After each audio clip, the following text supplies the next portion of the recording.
Suatu hari, sehabis olahraga, istri saya nyeletuk, "Yah, sudah deh, nggak usah ikut pilates sama bunda ya, nggak konsen deh kayaknya." Kebetulan saya memang ingin membentuk perut rata, dan katanya gerakan pilates sangat efektif untuk membuang lemak di perut. Yang jadi masalah buat saya, atau buat istri saya kali ya, di dalam olahraga bersama tadi instruktur pilatesnya cuantik dan orang terkenal, yaitu sahabat istri saya, seorang artis papan atas. Jadi daripada nggak konsen, lebih baik daftar di fitness club dekat rumah aja. Demikian komentar istri saya. Ya sudah, saya nurut saja, aman, hemat waktu, dan pastinya nggak membuat istri deg-degan. Dan kalau dipikir-pikir, memang membentuk perut rata ini benar-benar sulit. Rasanya sudah seminggu 3 kali melakukan sit up dan do the 100 dengan pilates. Tetap saja lemak sekitar perut sulit hilang, dan itu sudah tahunan saya lakukan. Sculpturing atau memahat diri sebagai motivasi sehat benar-benar harus sabar. Waktunya bisa tahunan dan harus terus dipertahankan. Olahraga itu persis seperti perkawinan. Kita pertahankan terus selamanya, bukan hanya sesekali. Bayangkan, membentuk tubuh agar otot terlihat pas menempel pada tulang kita itu sulit, padahal bukan membentuk tubuh seperti otot binaragawan. Kita hanya ingin hilangkan lemak, kita ingin badan kita kering, semacam Bruce Lee deh, lakukan otot keluar secukupnya. Nah,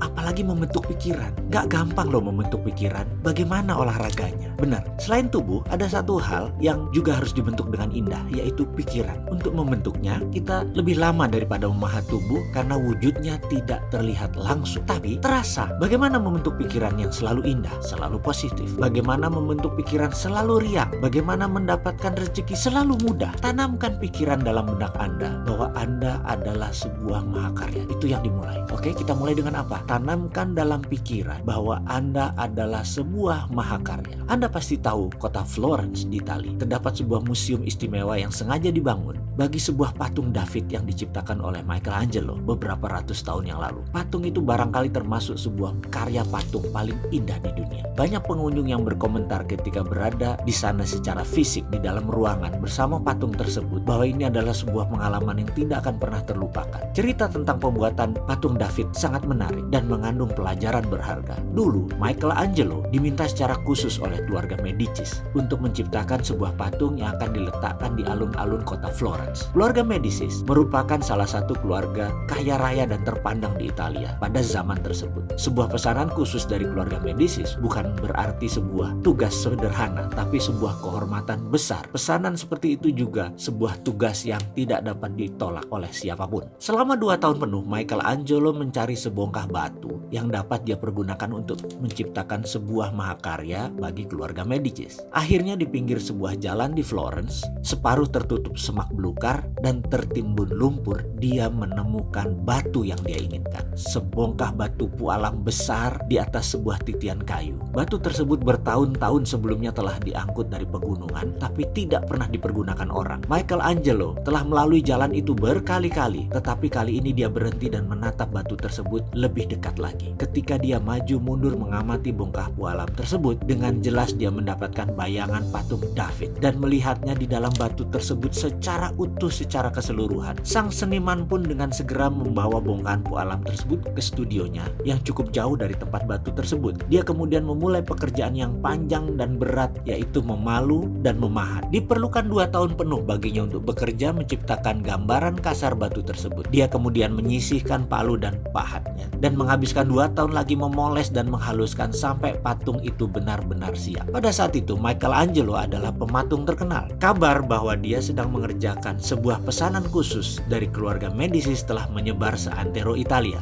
Ketika waktunya tiba untuk mempertontonkan patung tersebut ke publik, ribuan orang datang dari seluruh Italia dan berkumpul di alun-alun kota. Ketika selubung yang menutupi patung dibuka, kerumunan massa yang berada di sana tercengang dengan mulut ternganga. Patung itu luar biasa indah dan orang bersorak. Para pengunjung merasa kagum melihat kecantikan luar biasa patung hebat ini. Michelangelo dengan segera dikenal sebagai pematung terhebat pada zamannya. Sesudah itu, ketika Michelangelo ditanya bagaimana dia dapat menciptakan sebuah mahakarya seperti itu, dia menjawab dengan mengatakan bahwa dia telah melihat David dengan lengkap dan sempurna pada batu pualam yang ditemukan saat mentah, dan yang dia lakukan hanya membuang apa-apa yang bukan David. Sekali lagi, ini yang ditekankan. Michelangelo hanya membuang apa-apa yang bukan David. Terdapat beberapa kesamaan kebersamaan antara Anda dan patung David. Anda pun kurang lebih seperti sebuah mahakarya yang hebat terdapat dalam sebongkah pualam. Akan tetapi pualam yang menutupi Anda, seperti juga kebanyakan orang lain, adalah pemikiran-pemikiran sempit yang terbatas serta kekhawatiran-kekhawatiran yang berlebihan terhadap berbagai kemungkinan kerugian atau kegagalan. Bukannya antisipasi penuh semangat menyongsong kedatangan kesuksesan dan keberhasilan. Agar dapat menyadari potensi Anda,